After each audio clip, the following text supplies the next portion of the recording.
नमो भगवते वासुदेवाय। जय श्री कृष्ण। राधे राधे। प्यारे भक्तगणों, आज बृहस्पतिवार के दिन आप सभी श्रवण करेंगे बृहस्पतिवार की व्रत कथा आरती सहित। बृहस्पतिवार के दिन श्री हरि विष्णु जी का व्रत रखने से भाग्य के द्वार खुलते हैं। विष्णु जी की कृपा आप पर हमेशा बनी रहती है। गुरुवार के व्रत को रखने से आपको लाभ होता है और आपके बिगड़े हुए काम बनते हैं।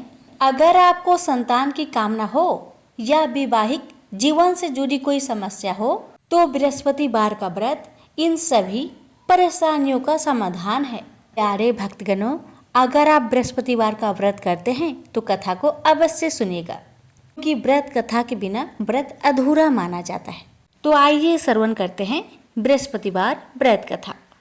बहुत समय पहले की बात है। किसी गांव में एक साहूकार और साहूकारनी रहती थी। साहूकार के एक बेटा और बेटी थे जिनकी शादी हो चुकी थी। साहूकार की बहू बहुत धार्मिक प्रवृत्ति की थी, रोज पूजा पाठ करती थी। भगवान श्री हरि विष्णु में उसकी गहरी आस्था थी। वह हर रोज केले के पेड़ को सींचती, उसकी पूजा करती और केले के पेड़ के पास बैठकर भगवान विष्णु की पूजा कर कथा सुनती थी। वो जब केले के पेड़ की पूजा करने और सींचने जाती तो अपनी ननद को भी साथ ले जाती थी और उसे भी केले सींचने को और पूजन करने को कहती। साथ ही दोनों ननद भाभी कथा भी श्रवण करते। कथा श्रवण के बाद भाभी विष्णु भगवान से हाथ जोड़कर प्रार्थना करती, हे विष्णु भगवान, मुझे एक पुत्र दे, मेरी मनोकामना पूरी कर दे। अगर आप मेरी मनोकामना पूरी करेंगे तो मैं अपनी ननद का विवाह आपसे कर दूंगी। जब भाभी केले सींचने जाती तो यही प्रार्थना हमेशा करती कि हे भगवान, मुझे एक पुत्र दे दे तो मैं अपनी ननद का विवाह आपसे करवा दूंगी। एक दिन भगवान ने सोचा कि ये रोज कहती है कि यदि इसे बेटा मिल गया तो अपनी ननद का ब्याह मुझसे करेगी। इसकी मनोकामना पूरी कर देता हूँ, फिर देखता हूँ ये अपनी ननद का ब्याह मुझसे कैसे करती है। भगवान श्री हरि के आशीर्वाद से बहू पेट से हो गई और ठीक 9 महीने बाद एक सुंदर पुत्र को जन्म देती है। लेकिन भाभी की मनोकामना पूरी होने पर वह अपना वचन भूल गई। लेकिन भगवान उसका ये वचन नहीं भूले। जब उसका बेटा 1.25 महीने का हुआ और वह अपने मायके जाने लगी तो रास्ते में वही केले का पेड़ पड़ा जिसकी वो पूजा करती थी। जब वो केले के पेड़ के पास से गुजरी तो उसमें से एक आवाज आई, तुम तो कहती थी कि यदि पुत्र हो जाए तो अपनी ननद का ब्याह मुझसे कर दोगी। अब तुम अपना वचन पूरा क्यों नहीं कर रही? यह सुनकर भाभी बहुत चौंक गई और आसपास देखने लगी, लेकिन उसे कोई नहीं दिखा। उसका पति भी उसके साथ जा रहा था, लेकिन उसे कोई आवाज नहीं आई। इतने में दोबारा आवाज आई। वह दोबारा आसपास देखने लगी, तभी उसकी नज़र केले के पेड़ पर पड़ी जो जोर जोर से हिल रहा था। उसे लगा कि आवाज केले के पेड़ से आ रही है। वो बहुत डर गई और उसे अपनी कही बात याद आ गई। अब वो अपने बच्चे को लेकर जल्दी जल्दी वहां से चली गई। अपने मायके में भी घबराई हुई रहती थी।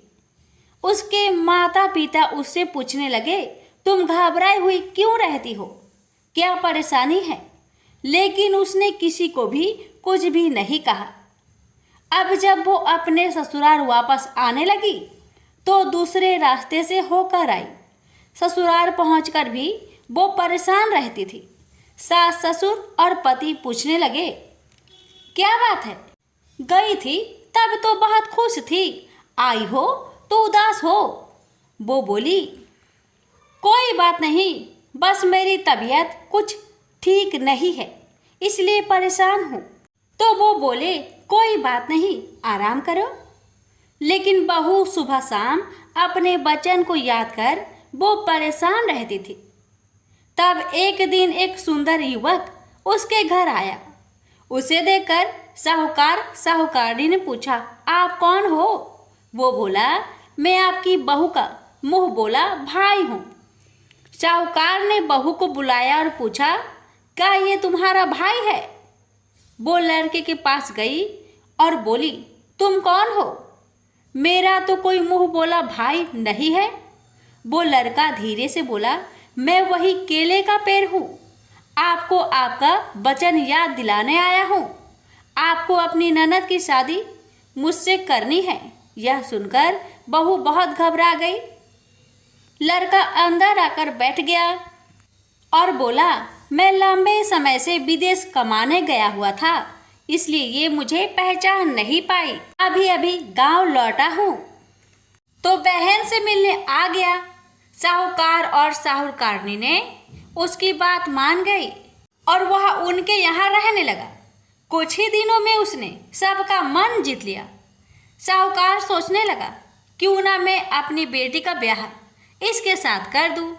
जब यह बात बहू को पता चली तो बहुत खुश हुई और मन ही मन सोचने लगी, ये तो मेरी परेशानी का हल है।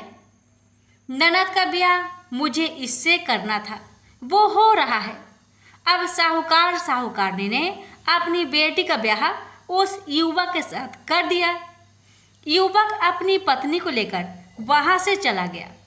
कुछ समय बाद एक दिन साहूकार और साहूकारनी ने अपने बेटे को बुलाया और बोले, बेटा, बहुत दिन हो गए हैं, तुम्हारी बहन की शादी हुई, उसके यहाँ हो आओ।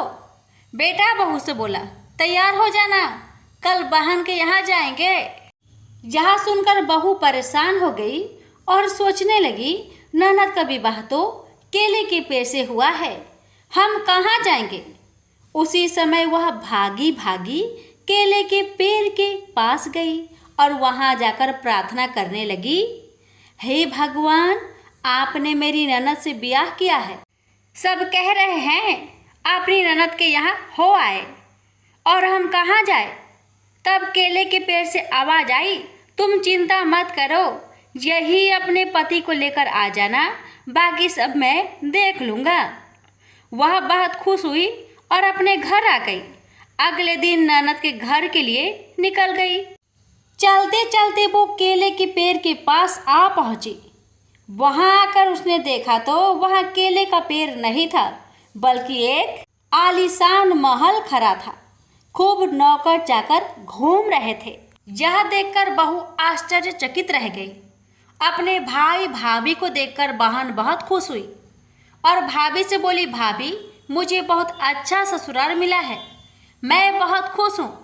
कुछ समय बाद बहू अपने पति से बोली, हमें घर वापस चलना चाहिए, बहुत देर हो गई है। उसका पति बोला, इतनी जल्दी क्या है, अभी तो आए हैं, थोड़ी देर और रुकते हैं। वो बोली, नहीं, हमें घर चलना चाहिए। वे दोनों अपने घर के लिए निकल गए। थोड़ी दूर ही पहुँचे थे कि उसका पति बोला, अरे, मैं अपनी छतरी बहन के घर भूल आया हूँ, मैं वापस जाकर छतरी लाता हूँ। तब बहू मना करने लगी, नहीं नहीं, वापस मत जाओ। वह बोला, क्यों ना जाऊँ, मेरी छतरी रह गई है। तो पत्नी बोली, तुम्हारी बहन का ससुराल है, बार बार जाओगे तो सब क्या सोचेंगे। छतरी रह गई है, रह जाने दो, हम दूसरी ले लेंगे। लेकिन उसका पति नहीं माना। वह वापस उसी स्थान पर पहुंचा तो देखता है बहन की महल के जगह एक केले का पेड़ खड़ा था और उस पर उसकी छतरी टंगी थी। यह देखकर भाई को बहुत आश्चर्य हुआ। वो अपनी पत्नी से बोला, तुम्हारे भाई का घर कहाँ गया, अभी तो यही था। सच बताओ, ये तुम्हारे भाई कौन है? तुमने मेरी बहन की शादी किससे करवाई है? तो बहू बोली, घर चलो, मैं सब बताती हूँ। घर आने के बाद उसने अपने सास ससुर और पति को सारी सच्चाई बता दी और बोली, ननद की शादी केले के पेड़ से हुई है। भगवान से हुई है। यह सुनकर वो सभी बहुत खुश हुए और बोले, तुम्हारी पूजा पाठ के फलस्वरूप हमारी बेटी का विवाह भगवान से हुआ है। हे भगवान, जैसे केले के पेड़ सींचने का फल आपने बहू और ननद को दिया, ऐसे ही सबको भला करना। प्रेम से बोलिए विष्णु भगवान की जय। भारतवर्ष में एक प्रतापी और दानी राजा राज्य करता था। वह नित्य गरीबों और ब्राह्मणों की सहायता करता था। यह बात उसकी रानी को अच्छी नहीं लगती थी। वह न ही गरीबों को दान देती, न ही भगवान का पूजन करती थी और राजा को भी दान देने से मना किया करती थी। एक दिन की बात है कि राजा वन में शिकार खेलने गए हुए थे, तो रानी महल में अकेली थी। उसी समय बृहस्पति देव भगवान साधु भेष में राजा के महल में भिक्षा लेने के लिए गए और भिक्षा मांगी। रानी ने भिक्षा देने से इनकार कर दिया और कहा, हे साधु महाराज, मैं तो दान पुण्य से तंग आ गई हूँ। मेरा पति सारा धन लुटाते रहते हैं। मेरी इच्छा है कि हमारा धन नष्ट हो जाए, फिर न रहेगा बांस, न बजेगी बांसुरी। रानी की बातें सुन साधु महाराज ने कहा, हे देवी, तुम तो बड़ी विचित्र हो। धन संतान तो सभी चाहते हैं, पुत्र और लक्ष्मी तो पापी के घर भी होने चाहिए। यदि तुम्हारे पास धन अधिक है तो भूखों को भोजन दो, प्यासों के लिए प्याऊ बनवाओ, मुसाफिरों के लिए धर्मशालाएं खुलवाओ। वो निर्धन कुंवारी कन्याओं का विवाह नहीं कर सकते, उनका विवाह करा दो। ऐसे और भी कई काम हैं जिनके करने से तुम्हारा यश लोक परलोक में फैलेगा। परंतु रानी पर उपदेश का कोई प्रभाव न पड़ा। वह बोली, महाराज, आप मुझे कुछ न समझाए। मैं ऐसा धन नहीं चाहती जो हर जगह बांटती फिरूं। साधु ने उत्तर दिया, यदि तुम्हारी ऐसी इच्छा है तो तथास्तु। तुम ऐसा करना कि बृहस्पतिवार को घर लीपकर पीली मिट्टी से अपना सिर धोकर स्नान करना, भट्टी चढ़ाकर कपड़े धोना। ऐसा करने से आपका सारा धन नष्ट हो जाएगा। इतना कहकर वह साधु महाराज वहां से आलोप हो गए। साधु के अनुसार कई बातों को पूरा करते हुए रानी को केवल 3 बृहस्पतिवार ही बीते थे कि उसकी समस्त धन संपत्ति नष्ट हो गई। भोजन के लिए राजा का परिवार तरसने लगा।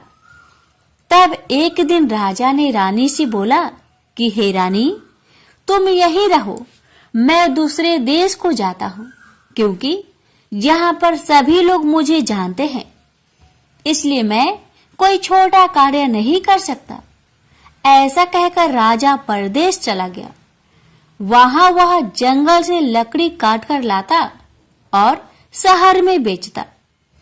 इस तरह वह अपना जीवन व्यतीत करने लगा। इधर राजा के प्रदेश जाते ही रानी और दासी दुखी रहने लगी। एक बार जब रानी और दासी को 7 दिन तक बिना भोजन के रहना पड़ा, तो रानी ने अपनी दासी से कहा, हे दासी, पासी के नगर में मेरी बहन रहती है, वह बड़ी धनवान है।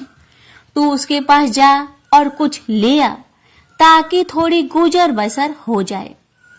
दासी रानी के बहन के पास गई, लेकिन उस दिन गुरुवार का दिन था और रानी की बहन बृहस्पतिवार का व्रत करती थी। और उस समय व्रत पूजन करके वह बृहस्पति भगवान की कथा सुन रही थी। दासी ने रानी की बहन को अपनी रानी का संदेश दिया, लेकिन रानी की बड़ी बहन ने कोई उत्तर नहीं दिया। जब दासी को रानी की बहन से कोई उत्तर नहीं मिला तो उसे बहुत दुख हुआ, साथ ही साथ उसे क्रोध भी आया। दासी ने वापस जाकर रानी को सारी बात बता दी। रानी ने सुनकर अपने भाग्य को कोसा। उधर रानी की बहन ने सोचा कि मेरी बहन की दासी आई थी, परंतु मैं उससे नहीं बोली, इससे उसे बहुत दुख लगी होगी। कथा सुनकर और पूजन समाप्त करके वह अपनी बहन के घर गई और कहने लगी, हे बहन, मैं बृहस्पतिवार का व्रत कर रही थी। तुम्हारी दासी मेरे घर आई थी, परंतु जब तक कथा होती है तब तक ना तो उठते हैं और ना ही बोलते हैं, इसलिए मैं नहीं बोली। कहो दासी, क्यों गई थी? रानी बोली, बहन, तुमसे क्या छिपाऊं, हमारे घर में खाने तक को अनाज नहीं था। ऐसा कहते कहते रानी की आंखें भर आई। उसने दासी समेत पिछले 7 दिनों से भूखे रहने तक की बात अपनी बहन को विस्तार पूर्वक बताई। रानी की बहन बोली, देखो बहन, भगवान बृहस्पति देव सबकी मनोकामना को पूर्ण करते हैं। देखो, शायद तुम्हारे घर में अनाज रखा हो। पहले तो रानी को विश्वास नहीं हुआ, पर बहन के आग्रह करने पर उसने अपनी दासी को अंदर भेजा तो उसे सचमुच अनाज से भरा हुआ एक घड़ा मिल गया। यह देखकर दासी को बड़ी हैरानी हुई। दासी ने रानी से कहा, हे रानी, जब आपको भोजन नहीं मिलता तो हम क्या करते हैं? व्रत ही तो करते हैं।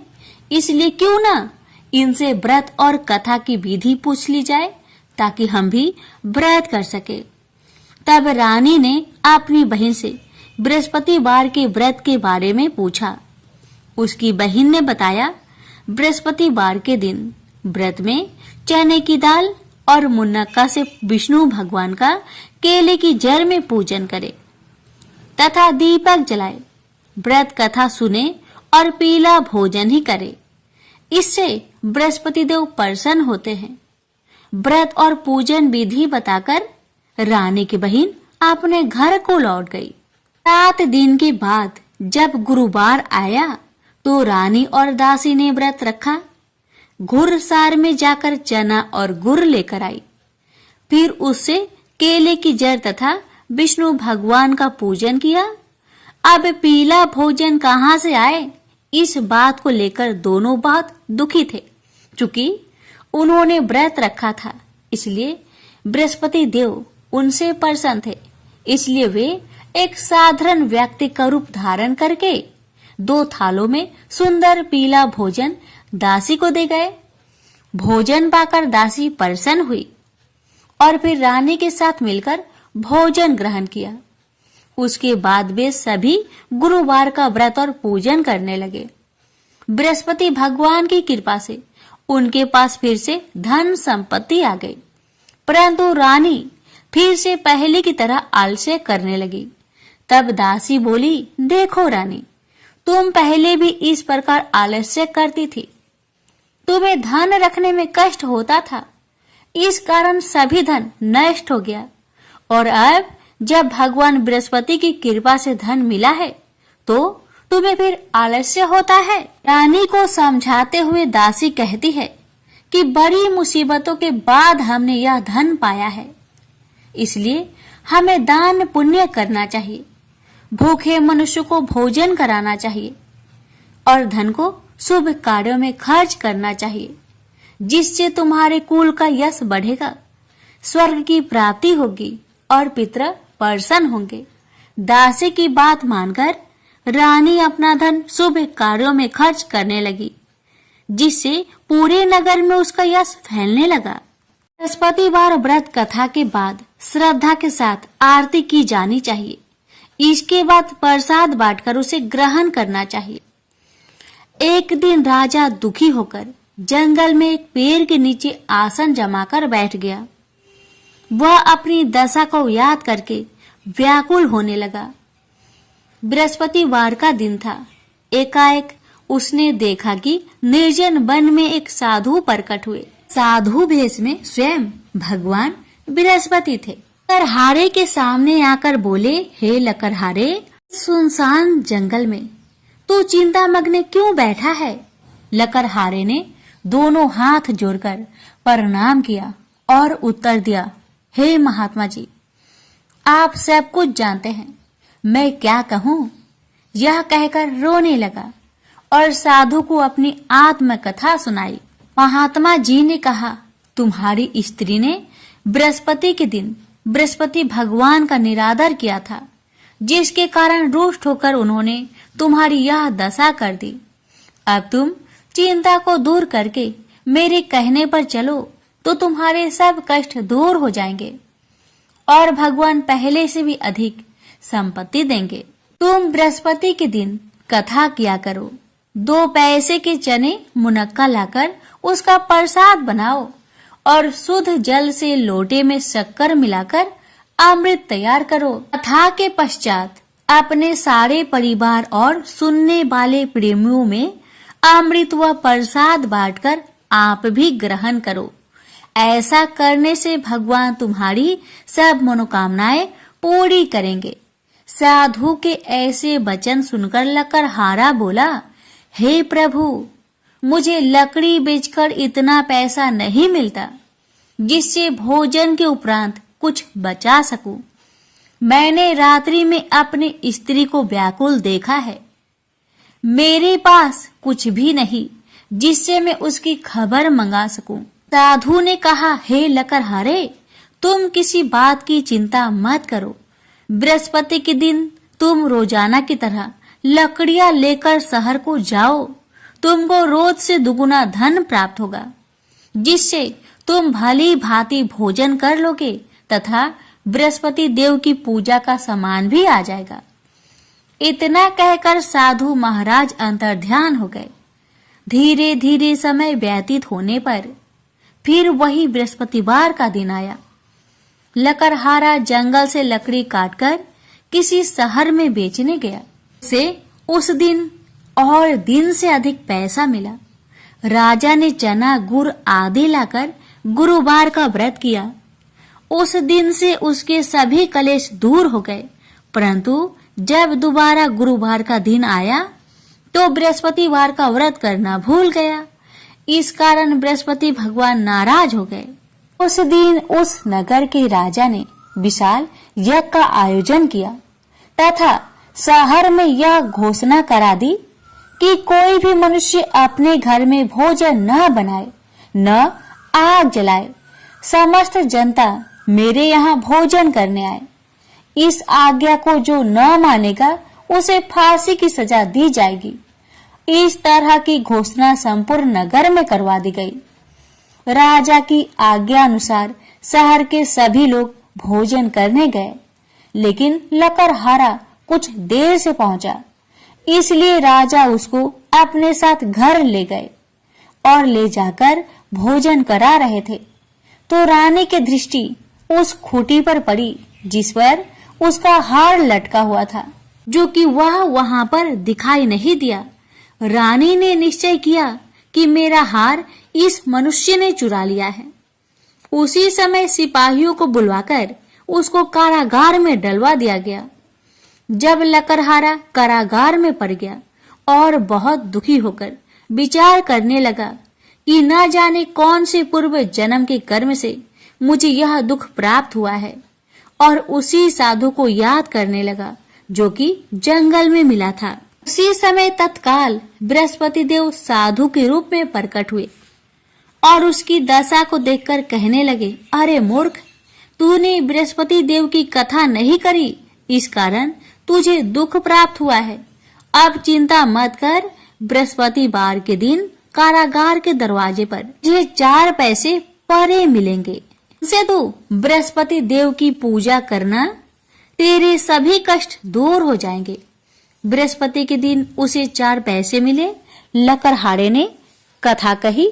उसी रात्रि को बृहस्पति देव ने उस नगर के राजा को स्वप्न में कहा, हे राजा, तुमने जिस आदमी को कारागार में बंद किया है वह निर्दोष है, वह राजा है, उसे छोड़ देना। रानी का हार उसी खूंटी पर लटका है। अगर तू ऐसा नहीं करेगा तो मैं तेरे राज्य को नष्ट कर दूंगा। इस तरह रात्रि के स्वप्न को देखकर राजा प्रातःकाल उठा और खूंटी पर हार देखकर लकड़हारे को बुलाकर क्षमा मांगी तथा लकड़हारे को योग सुंदर वस्त्र आभूषण देकर विदा कर दिया। बृहस्पति देव की आज्ञा अनुसार लकड़हारा अपने नगर को चल दिया। राजा जब अपने नगर के निकट पहुंचा तो उससे बड़ा आश्चर्य हुआ। नगर में पहले से अधिक बाग, तालाब, कुएं तथा बहुत सी धर्मशाला, मंदिर आदि बन गई है। राजा ने पूछा, यह किसका बाग और धर्मशाला है? तब नगर के सब लोग कहने लगे, यह सब रानी और बांदी के हैं। तो राजा को आश्चर्य हुआ और गुस्सा भी आया। जब रानी ने यह खबर सुनी कि राजा आ रहे हैं तो उन्होंने बांदी से कहा कि हे दासी, देख राजा हमको कितनी बुरी हालत में छोड़कर गए थे। हमारी ऐसी हालत देखकर वह लौट न जाए, इसलिए तू दरवाजे पर खड़ी हो जा। आज्ञा अनुसार दासी दरवाजे पर खड़ी हो गई। राजा आए तो उन्हें अपने साथ ले आई। तब राजा ने क्रोध करके अपनी रानी से पूछा कि यह धन तुम्हें कैसे प्राप्त हुआ है? तब उन्होंने कहा, हमें यह सब धन बृहस्पति देव की व्रत के प्रभाव से प्राप्त हुआ है। राजा ने निश्चय किया कि 7 रोज बाद तो सभी बृहस्पति देव का पूजन करते हैं, परंतु मैं प्रतिदिन दिन में 3 बार कहानी तथा रोज व्रत किया करूंगा। अब हर समय राजा के दुपट्टे में चने की दाल बंधी रहती था। दिन में 3 बार कहानी कहता। एक रोज राजा ने विचार किया कि चलो अपनी बहन के यहाँ हो आए।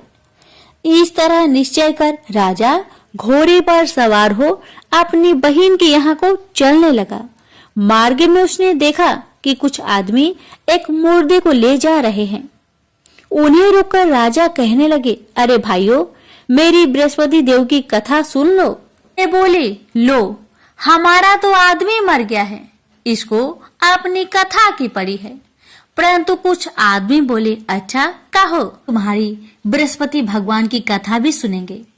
राजा ने दाल निकाली और जब कथा आदि हुई कि मुर्गा हिलने लग गया और जब कथा समाप्त हो गई तो राम राम करके मनुष्य उठकर खड़ा हो गया।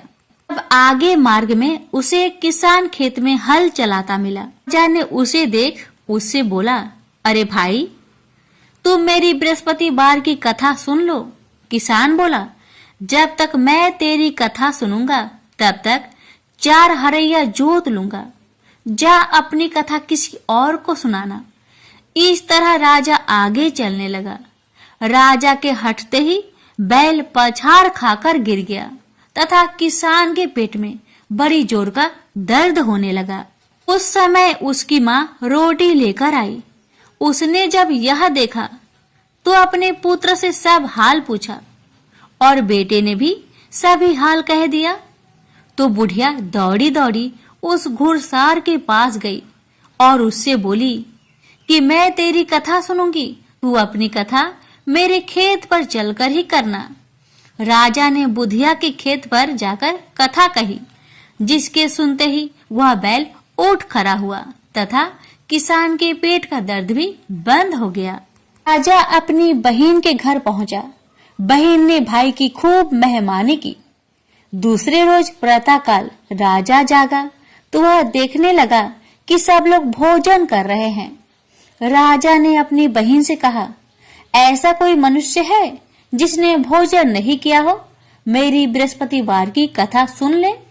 बहन बोली, हे भैया, यह देश ऐसा ही है कि पहले यहाँ के लोग भोजन करते हैं, बाद में अन्य काम करते हैं। अगर कोई पड़ोस में हो तो देखाऊं।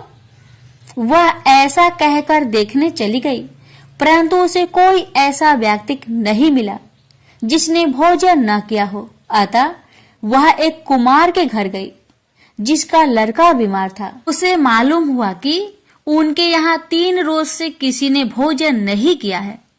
रानी ने अपने भाई की कथा सुनने के लिए कुम्हार से कहा। वह तैयार हो गया। राजा ने जाकर बृहस्पतिवार की कथा कही, जिसको सुनकर उसका लड़का ठीक हो गया। अब तो राजा की प्रशंसा होने लगी।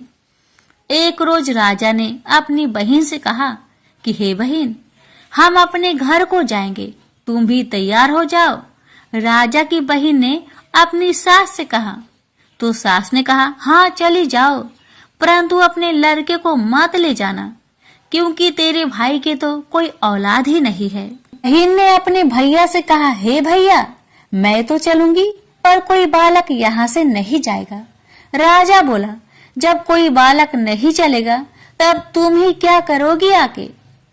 बड़ी दुखी मन से राजा अपने नगर को लौट आया। राजा ने अपनी रानी से कहा, हम निर्वंशी हैं, हमारा मुंह देखने का धर्म नहीं है और कुछ भोजन आदि नहीं किया। रानी बोली, हे प्रभु, बृहस्पति देव ने हमें सब कुछ दिया है, वह हमें औलाद अवश्य देंगे। उसी रात को बृहस्पति देव ने राजा से सपने में कहा, हे राजा, उठ, सभी सोच त्याग दे, तेरी रानी गर्भ से है। राजा यह बात सुनकर बहुत प्रसन्न हुआ और 9वें महीने में रानी के गर्भ से एक सुंदर पुत्र पैदा हुआ। तब राजा बोला, हे रानी, स्त्री बिना भोजन के रह सकती है पर बिना कहे नहीं रह सकती। जब मेरी बहन आवे तुम उसे कुछ मत कहना। रानी ने सुनकर हाँ कर दिया। जब राजा की बहन ने यह शुभ समाचार सुना तो वह बहुत खुश हुई तथा बधाई लेकर अपने भाई के यहाँ आई। तभी रानी ने कहा, घोड़ा चढ़कर तो नहीं आई, गधा चढ़ी आई। राजा की बहन बोली, भाभी, मैं इस प्रकार न कहती तो तुम्हें औलाद कैसे मिलती। बृहस्पति देव ऐसे ही हैं, जैसी जिसके मन में कामनाएं हैं सभी को पूर्ण करते हैं। जो सद्भावना पूर्वक बृहस्पतिवार का व्रत करता है एवं कथा को पढ़ता अथवा सुनता है, दूसरों को सुनाता है, बृहस्पति देव उसकी सभी मनोकामना पूर्ण करते हैं। भगवान बृहस्पति देव उसकी सदैव रक्षा करते हैं। संसार में जो मनुष्य सद्भावना से भगवान जी का पूजन व्रत सच्चे हृदय से करते हैं, उनकी सभी मनोकामनाएं पूर्ण करते हैं। जैसे सच्ची भावना से रानी और राजा ने उनकी कथा का गुणगान किया तो उनकी सभी इच्छाएं बृहस्पति देव जी ने पूर्ण की थी। इसलिए पूर्ण कथा सुनने के बाद प्रसाद लेकर जाना चाहिए। हृदय से उसका मनन करते हुए जयकारा बोलना चाहिए। बोलिए बृहस्पति देव की जय, विष्णु भगवान की जय। प्राचीन काल में एक ब्राह्मण रहता था। वह बहुत निर्धन था। उसके कोई संतान नहीं थी। उसकी स्त्री बहुत मलिनता के साथ रहती थी। वह स्नान न करती। इससे ब्राह्मण देवता बड़े दुखी थे। बेचारे बहुत कुछ कहते थे किंतु उसका कुछ परिणाम न निकला।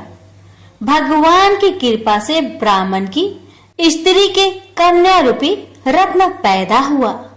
कन्या बड़ी होने पर प्रता स्नान करके विष्णु भगवान का जाप हुआ। बृहस्पतिवार का व्रत करने लगी। अपने पूजन पाठ को समाप्त करके विद्यालय जाती तो अपनी मुट्ठी में जौ भर के ले जाती और पाठशाला के मार्ग में डालती जाती। जब ये जौ स्वर्ण के हो जाते, लौटते समय उनको बीनकर अपने घर ले आती थी। एक दिन वह बालिका सूप में उस सोने की जौ को फटक कर साफ कर रही थी कि उसके माता ने देख लिया और कहा, हे बेटी, सोने की जौ के लिए सोने का सूप होना चाहिए। दूसरे दिन बृहस्पतिवार था। इस कन्या ने व्रत रखा और बृहस्पति देव से प्रार्थना करके कहा, मैंने आपकी पूजा सच्चे मन से की हो तो मेरे लिए सोने की सूप दे दो। बृहस्पति देव ने उसकी प्रार्थना स्वीकार कर लिए। रोजाना की तरह वह कन्या जौ फैलाती हुई जाने लगी। जब लौटकर जौ बीन रही थी तो बृहस्पति देव की कृपा से सोने का सूप मिला। उसे वह घर ले आई और उसमें जौ साफ करने लगी, परंतु उसकी माँ का वही ढंग रहा। एक दिन की बात है कि वह कन्या सोने के सूप में जौ साफ कर रही थी। उस समय उस शहर का राजपुत्र वहां से होकर निकला। इस कन्या के रूप और कार्य को देखकर मोहित हो गया तथा अपने घर आकर भोजन तथा जल त्याग कर उदास होकर लेट गया। राजा को इस बात का पता लगा तो अपने प्रधानमंत्री के साथ उसके पास गए और बोले, हे बेटा, तुम्हें किस बात का कष्ट है? किसी ने अपमान किया है अथवा और कोई कारण हो सो कहो, मैं वही कार्य करूंगा जिससे तुम्हें प्रसन्नता हो। अपने पिता की राजकुमार ने बातें सुनी तो वह बोला, मुझे आपकी कृपा से किसी बात का दुख नहीं है। किसी ने मेरा अपमान नहीं किया है, परंतु मैं उस लड़की से विवाह करना चाहता हूँ जो सोने की सूप में जौ साहब कर रही थी। यह सुनकर राजा आश्चर्य में पड़ गया और बोला, हे बेटा, इस तरह की कन्या का पता तुम ही लगाओ, मैं उसके साथ तेरा विवाह अवश्य ही करवा दूंगा।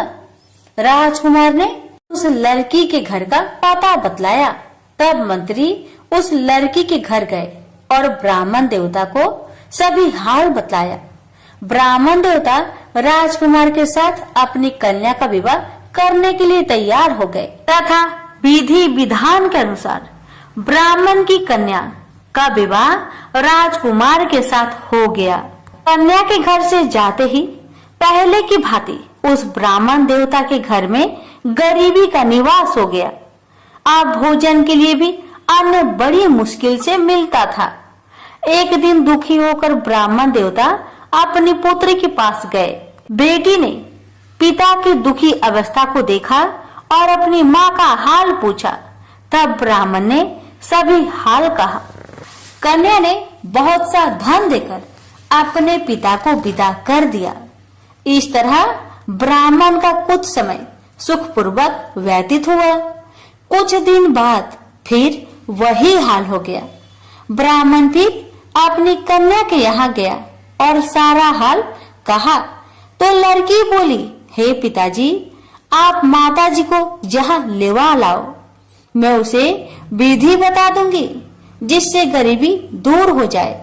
वह ब्राह्मण देवता अपने स्त्री को साथ लेकर पहुँचे तो अपनी माँ को समझाने लगी, हे माँ, तुम प्रातःकाल प्रथम स्नान आदि करके विष्णु भगवान का पूजन करो तो सब दरिद्रता दूर हो जाएगी। परंतु उसकी माँ ने एक भी बात नहीं मानी और प्रातःकाल उठकर अपनी पुत्री की बच्चों की जूठन को खा लिया। इससे उसकी पुत्री को बहुत गुस्सा आया और एक रात को कोठरी से सभी सामान निकाल दिया और अपनी माँ को उसमें बंद कर दिया। प्रातःकाल उसे निकाला तथा स्नान आदि करा के पाठ करवाया तो उसकी माँ की बुद्धि ठीक हो गई और फिर प्रत्येक बृहस्पतिवार को व्रत रखने लगी। इस व्रत के प्रभाव से उसके माँ बाप बहुत ही धनवान और पुत्रवान हो गए और बृहस्पति जी के प्रभाव से इस लोक के सुख भोग कर स्वर्ग को प्राप्त हुए। भी मिलकर बोलिए, विष्णु भगवान की जय। श्री विष्णु चालीसा। विष्णु सुनिए विनय सेवक की चित लाय, कीरत कुछ वर्णन करो दीजिए ज्ञान बताए। नमो विष्णु भगवान खरारी, कष्ट न सावन अखिल बिहारी। परबल जगत में शक्ति तुम्हारी, त्रिभुवन फैल रही उजियारी। सुंदर रूप मनोहर सूरत, सरल स्वभाव मोहिनी मूरत।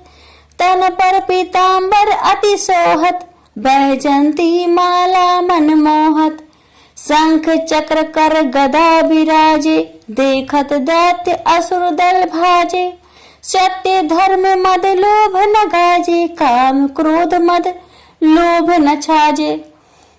संत भक्त सज्जन मन रंजन, धनुज असुर दुष्टन दल गंजन। सुख उपजाए कष्ट सब भंजन, दोष मिटाए करत जन सज्जन। पाप काट भव सिंधु उतारन, कष्ट नाश कर भक्त उबारन। करत अनेक रूप प्रभु धारण, केवल आप भक्ति के कारण। धरनी धेनु बन तुम ही पुकारा, तब तुम रूप राम का धारा, हार उतार असुर दल मारा, रावण आदि को संहारा। आप बराह रूप बनाया, हिरण्याक्ष को मार गिराया, धर्मत्स्य तन सिंधु बनाया, 14 रत्नन को निकलाया। अमीलख सुमरन दध मचाया, रूप मोहिनी आप दिखाया, देवन को अमृत पान कराया, असुरन को छवि से बहलाया। कुर्म रूप धर सिंधु मझाया, मंदराचल गिरि तुरंत उठाया, शंकर का तुम फंद चुराया, भस्मासुर को रूप दिखाया। ईदन को जब असुर डुबाया, कर प्रबंध उन्हें ढूंढवाया, मोहित बनकर खल ही नचाया, उस ही कर से भस्म कराया। असुर जलंधर अति बलदाई, शंकर से उन किन्हीं लड़ाई, हार पार शिव सकल बनाई, किन सती से छल खल जाई। सुमिरन किन तुम्हें शिवरानी, बतलाई सब विपत कहानी, तब तुम बने मुनीश्वर ज्ञानी, वृंदा की सब सुरति भुलानी। देखत 3 दनुज शैतानी, वृंदा आए तुम्ही लपटानी, हो स्पर्श धर्म क्षति मानी, हाना असुर और शिव शैतानी। तुमने ध्रुव प्रहलाद उबारे, हिरण्याकुश आदि खल मारे, गणिका और अजमिल तारे, बहुत भक्त भव सिंधु उतारे। हर हो सकल संताप हमारे, कृपा करो हरि सृजनहारे, देखहु में निज दर्श तुम्हारे, दिन बंधु भक्तन हितकारे। चाहत आपका सेवक दर्शन, करहु दया अपनी मधुसूदन, जानो नहीं योग जप पूजन, हो यज्ञ स्तुति अनुमोदन। शील दया संतोष सुलक्षण, विदित नहीं व्रत बोध विलक्षण, अरे हूँ आपका किस विधि पूजन, कुमति विलोक होत दुख भीषण। करहु प्रणाम कौन विधि सुमरन, कौन भांति में करहु समर्पण, सुर मुनि करत सदा सेविकाई, हर्षित रहत परम गति पाई। दीन दुखिन पर सदा सहाय, निज जन जान लेव अपनाई, पाप दोष संताप नसाओ, भव बंधन से मुक्त कराओ। सुख संपत्ति दे सुख उपजाओ, निज चरणन का दास बनाओ। निगम सदा ये विनय सुनावे, पढ़े सुने सो जन सुख पावे। प्रेम से बोलिए विष्णु भगवान की जय। विष्णु भगवान की आरती। ओम जय जगदीश हरे, स्वामी जय जगदीश हरे। भक्त जनों के संकट क्षण में दूर करे, जो ध्यावे फल पावे, दुख बिन से मन का। सुख संपत्ति घर आवे, कष्ट मिटे तन का। ओम जय जगदीश हरे। माता पिता तुम मेरे, शरण गहूँ किसकी। तुम्हें बिनु और न दूजा, आस करो जिसकी। ओम जय जगदीश हरे। तुम पूरन परमात्मा, तुम अंतर्यामी। पर ब्रह्मा परमेश्वर, तुम सबके स्वामी। ओम जय जगदीश हरे। तुम करुणा के सागर, तुम पालन करता। मैं मूरख खल कामी, कृपा करो भरता। ओम जय जगदीश हरे। तुम हो एक अगोचर, सबके प्राणपति। किसी विधि मिलू दया मिले, तुमको मैं कुमति। ओम जय जगदीश हरे। दिन बंधु दुख हरता, तुम ठाकुर मेरे अपने हाथ उठाओ द्वार पर आते रे। ओम जय जगदीश हरे। विषय विकार मिटाओ पाप हरो देवा। श्रद्धा भक्ति बढ़ाओ संतन की सेवा। ओम जय जगदीश हरे। तन मन धन और संपत्ति सब कुछ है तेरा। तेरा तुझको अर्पण क्या लागे मेरा। ओम जय जगदीश हरे। जगदीश्वर जी की आरती जो कोई नर गावे। कहते शिवानंद स्वामी मनवांछित फल पावे। ओम जय जगदीश हरे। ओम जय जगदीश हरे। प्रेम से बोलिए जगदीश भगवान की जय। गुरुवार व्रत की आरती। ओम जय बृहस्पति देवा। जय बृहस्पति देवा। छिनी छिनी भोग लगाओ कदली फल मेवा। ओम जय बृहस्पति देवा। तुम पूर्ण परमात्मा तुम अंतर्यामी। जगत पिता जगदीश्वर तुम सबके स्वामी। ओम जय बृहस्पति देवा। चरणामृति निज निर्मल सब पातक हरता। सकल मनोरथ दायक कृपा करो भरता। ओम जय बृहस्पति देवा। तन मन धन अर्पण करे जो जन शरण परे। प्रभु पर कट तब हो करे आकर द्वार खरे।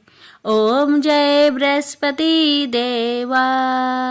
दीन दयाल दयानिधि भक्तन हितकारी। पाप दोष सब हरता भव बंधन हारी। ओम जय बृहस्पति देवा। सकल मनोरथ दायक सब संचय तारो। विषय विकार मिटाओ संतन सुखकारी। ओम जय बृहस्पति देवा। जो कोई आरती तेरी प्रेम सहित गावे। ज्येष्ठानंद बंद सो निश्चय पावे। ओम जय बृहस्पति देवा। ओम जय बृहस्पति देवा। प्रेम से बोलिए बृहस्पति भगवान की जय।